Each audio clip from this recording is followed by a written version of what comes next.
So thanks a lot for these very encouraging messages. I then turn to Fifa A Rahman, please. Thank you, John Anna. On behalf of civil society on the ACT Accelerator, I'm delivering this intervention in an environment where there's widespread COVID tools inequity. This week, we discovered that 100 million doses of vaccines in high-income countries will expire, vaccines that could have gone to LMICs. We note the appointment of Ted Shaiban to lead delivery of COVID vaccines, and we look forward to working with him. We'd like to thank FIND for all their work to establish evidence on self-testing into pilot test and treat regimes. In environments where vaccine equity is poor, we need robust test and treat strategies to save lives. We are extremely frustrated that WHO guidelines on self-tests will only come at the end of Q1 2022, when all of us in the global north and the wealthy in the global south are self-testing regularly. Q1 2022 is too late, and this slowness is not only driving real inequity between the haves and have-nots, but also bodes poorly for future pandemic response. These so-called expedited emergency processes are simply not expeditious enough. One of the most urgent political messages is the one on intellectual property.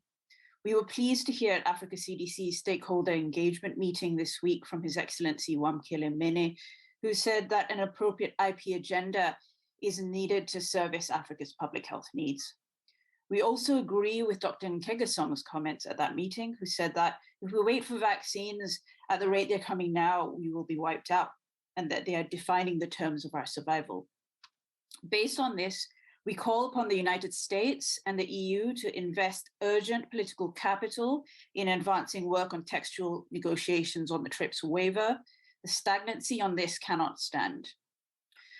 Thirdly, we have also seen in the past 2 weeks travel bans arising from the identification of the Omicron variant, travel bans that defeat the paeans of solidarity that we claim to espouse because they target African countries exclusively.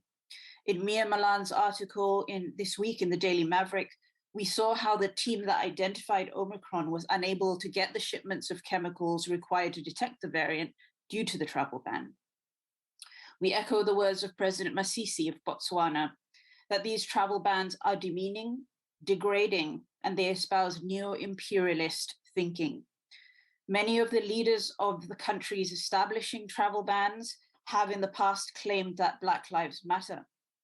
But these past weeks send the message that Black science doesn't matter, that Black economies don't matter, all things that Black lives are dependent on.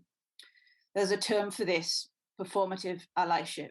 It's grotesque, and it is hurting our global collective response. And finally, a message for the Global South. More than ever, the pandemic has shown that in the hour of greatest need, when there are 6 to 8 times more vaccine boosters being given in the Global North than primary doses being given in LICs, that the Global South cannot rely wholly on the Global North for COVID-19 equity. We laud high-level discussions at the Africa CDC's meeting this week on the need for a new public health order for Africa, including vaccine manufacturing and a robust continental strategy to reduce dependence on foreign aid and external suppliers. And while we support these regional efforts wholeheartedly, more is needed, and we urge Global South countries at this meeting to convene urgent South-to-South summits on economic integration and increased cooperation so that these problems do not arise again in future pandemics. Thank you. Thank you, Fifa, and thanks for those clear messages to many of the actors